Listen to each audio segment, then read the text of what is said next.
السلام علیکم خواتین و حضرات، یہ غزل جو آج کی محفل میں ہم نے آپ کے لیے شامل کی ہے، یہ ایک مرتبہ گزشتہ سال ہم اس کی تشریح کر چکے ہیں، لیکن ہماری ایک سبسکرائبر نے فرمائش کی ہے کہ اس غزل کی ایک مرتبہ پھر تشریح کی جائے، تو ہم کر رہے ہیں۔ اب اگر آپ کو برا نہ لگے تو یہ عرض کریں کہ ہمیں کسی بھی غزل کو دہرانا اچھا نہیں لگتا، لیکن اس میں مجبوری یہ ہے کہ ہمارے سننے والے کبھی بھی اسکرول اپ یا اسکرول ڈاؤن کر کے یا پچھلی غزلوں پر نہیں جاتے، تو اس کی وجہ سے انہیں دقت ہوتی ہے اور وہ سمجھتے ہیں کہ اس غزل کی تشریح نہیں ہوئی۔ بہرحال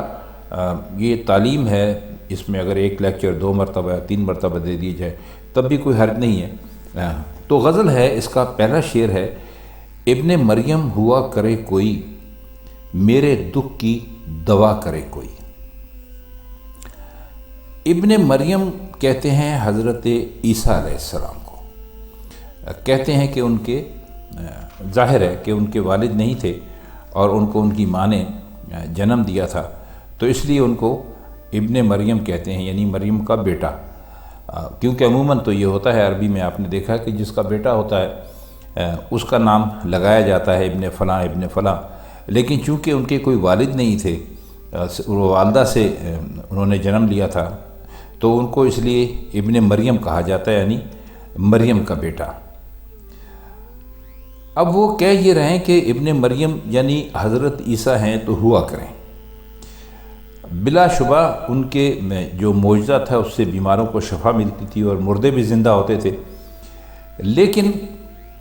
میرے لیے تو اصل شے میرا اپنا دکھ ہے، اس کی کوئی دوا تجویز کر دے تو میں جانوں اور پھر میں اس کو مانوں۔ چونکہ حضرت عیسیٰ علیہ السلام کے لیے یہ مشہور ہے کہ وہ مردے کے پاس جا کے کہتے تھے کہ میرے رب کے حکم سے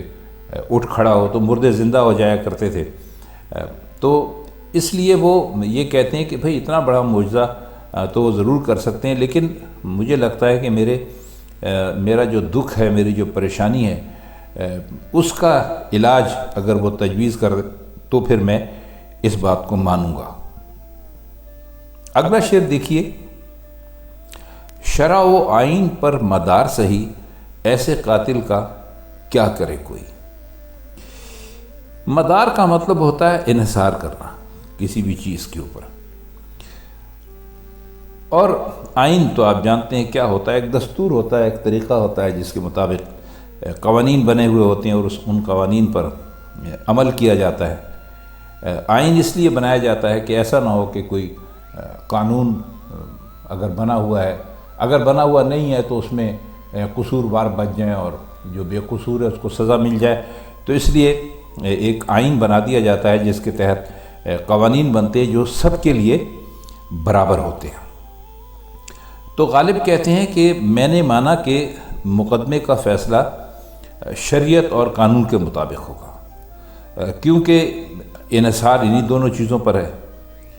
کہ اسلامی حکومت میں شریعت کی بنیاد پر فیصلہ کیا جائے گا، اور جو غیر اسلامی حکومت ہوگی اس میں جو وقت کا قانون ہوگا اس کے مطابق فیصلہ کیا جائے گا۔ اب اس میں یہ ذرا سمجھنے کی بات ہے کہ جو اسلامی قوانین ہیں بہت سارے موٹے موٹے، وہ تو ہمارے پاس پہلے سے اسلام میں موجود ہیں، اور جو قانون ہوتے ہیں جو کہ جن کا اسلام سے تعلق نہیں ہوتا، تو وہ قوانین جو ہیں ان کے بارے میں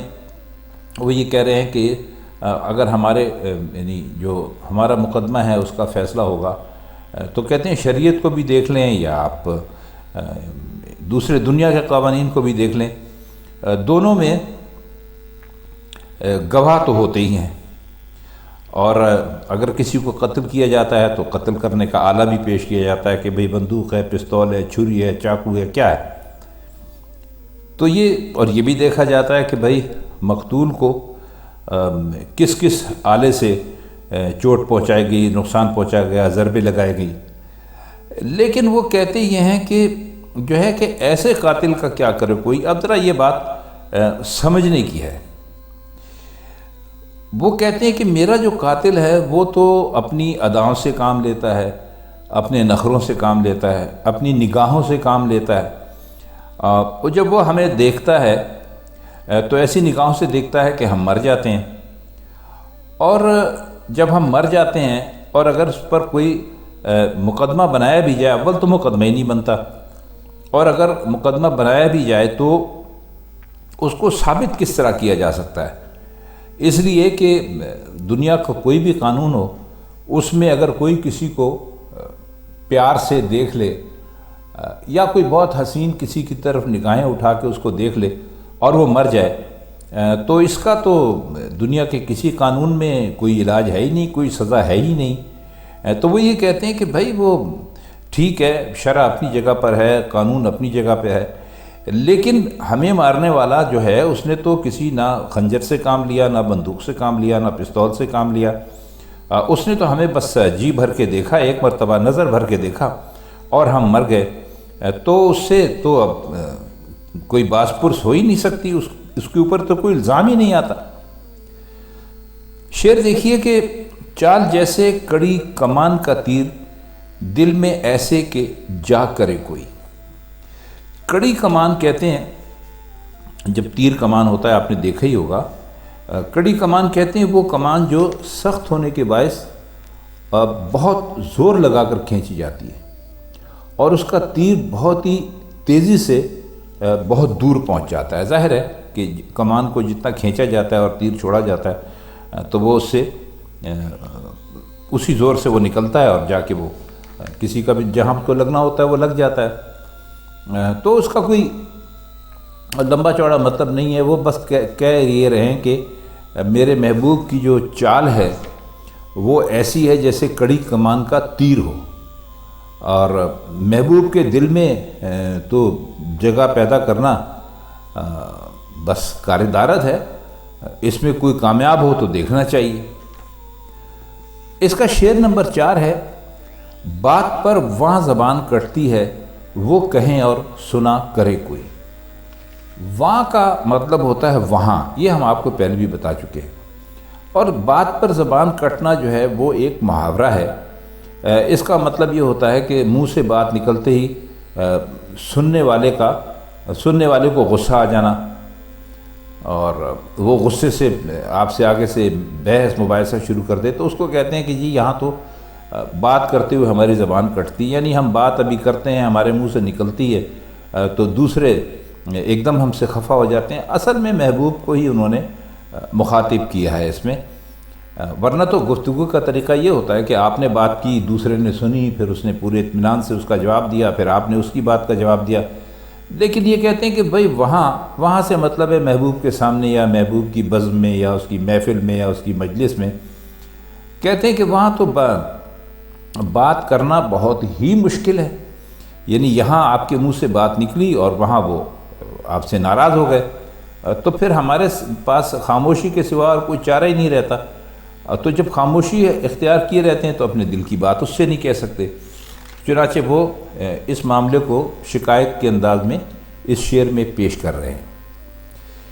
شعر دیکھیے کہ بک رہا ہوں جنوں میں کیا کیا کچھ نہ سمجھے خدا کرے کوئی۔ جنوں کہتے ہیں پاگل پن کو، اور بکنا کہتے ہیں فضول کی گفتگو کو، ایسی باتیں جن کا کوئی مقصد نہ ہو، جن کو کوئی سننے میں کسی کو کوئی دلچسپی نہ ہو۔ تو وہ شعر میں یہ کہہ رہے ہیں کہ بھائی میں تو پتہ نہیں کیا کیا کہہ رہا ہوں، کیونکہ میں پاگل پن کی حالت میں ہوں، جنون کی حالت میں ہوں، جو بات میرے منہ سے نکل رہی ہے اس کا کوئی مطلب بھی ہے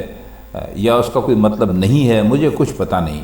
کیونکہ میں سلیقے سے اور طریقے سے اور مناسب جو حال ہوتا ہے اس کے مطابق تو بات کرنا میرے لیے ممکن نہیں ہے۔ لیکن اب ایک کام میں ضرور کر سکتا ہوں کہ یہ دعا کروں کہ اللہ میں جو کچھ کہہ رہا ہوں اس کو کوئی سنے نہ، اس کو کوئی سمجھے نہ، کیونکہ اگر کوئی اس کو سمجھ گیا تو وہ بالکل ہی مجھے پاگل سمجھے گا۔ ابھی تک تو مجھے علم ہے کہ میں پاگل ہوں، لیکن جب میری باتیں سنیں گے جن کا کوئی سر پیر نہیں ہے، کوئی مطلب نہیں ہے، تو لوگ مجھے پاگل سمجھنے لگیں گے۔ تو پتہ نہیں میں اپنے جنون میں، پاگل پن میں کیا کیا کچھ میرے منہ سے نکل رہا ہے، تو بس میں دعا کر رہا ہوں کہ اللہ اس کو کوئی سمجھے نہ۔ شعر ہے کہ کیا کیا خضر نے سکندر سے، اب کسے رہنما کرے کوئی۔ دیکھیے اس کی کوئی خاص مستند تاریخی واقعہ تو نہیں ہے کہ حضرت خضر علیہ السلام نے اس کو جو بادشاہ تھا سکندر، اس کو ایک ایسے چشمے کا پتہ بتایا تھا کہ بھائی دونوں جو ہیں وہ اگر اس سے پانی پی لیں تو وہ انہیں کبھی موت نہیں آئے گی اور ہمیشہ وہ زندہ رہیں گے۔ تو وہ کہہ یہ رہے ہیں کہ خضر علیہ السلام نے تو خود وہ پانی پی لیا لیکن سکندر نہیں پی سکا، تو اس لیے انہوں نے اس کو اس شعر میں اپنے میں باندھا ہے غالب نے۔ تو کہتے ہیں کہ بھائی وہ خضر جو تھے وہ اپنے آگے آگے لے کر چلے تھے، اس کے آگے آگے چلے تھے سکندر بادشاہ کے، اور وہ ان کے پیچھے پیچھے جا رہا تھا، اور انہوں نے کہا تھا کہ بھائی یہ ہم چل کے آب حیات جو ہے اس کے چشمے کا پانی پی لیں گے تو اس سے ہم ہمیشہ زندہ رہیں گے، لیکن انہوں نے کچھ ایسے حالات پیدا کیے کہ خود تو وہ پانی پی گئے اور سکندر اس پانی کو پینے سے محروم رہ گیا۔ تو کہتے ہیں کہ بھئی اب جب یہ ایک واقعہ ہم نے دیکھ لیا کہ خضر علیہ السلام نے سکندر جو تھا اس کو ایک طرح سے اس کو دھوکہ دیا، تو اب ہم کس پر بھروسہ کریں؟ اتنی بڑی ہستی جو ہے اس نے سکندر بادشاہ کے ساتھ ایسا کیا کہ چشمے تک تو پہنچے لیکن پانی خود پی لیا، اور سکندر کو ایسے حالات پیدا کیے کہ سکندر اس سے محروم رہ گیا۔ تو کہتے ہیں کہ اب ہم کسے رہنما کریں، یعنی ہم اب کس پر بھروسہ کریں، جبکہ وہ اتنی بڑی حیثیت جو ہے جن کی تھی انہوں نے خود کو ناقابل بھروسہ ثابت کیا۔ تو کہتے ہیں اب کسے رہنما کرے کوئی، اب ہم کیا مطلب کسی کے وہ کریں، کسی پہ بھروسہ کریں۔ اس کا آخری شعر ہے کہ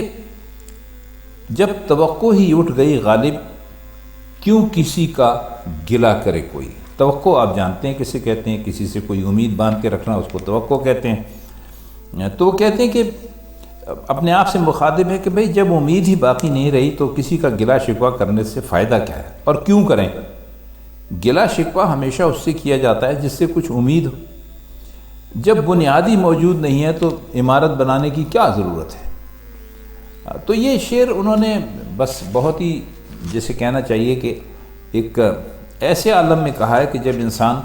بالکل ہی مایوس ہو جاتا ہے۔ تو خواتین حضرات، یہ تھی مرزا غالب کی آج کی غزل، اس کے مشکل الفاظ کے معنی اور کچھ اشعار کی شرح جو ہم نے کرنے کی کوشش کی۔ اگر آپ کو غزل اچھی لگی ہو تو ہمیں کمنٹ سیکشن میں بتا دیجیے گا۔ تو اب آپ سے ملاقات ہوتی ہے غالب کی کسی اور غزل کے ساتھ کسی اور محفل میں، تب تک کے لیے ہم چاہتے ہیں آپ سے اجازت۔ خدا حافظ۔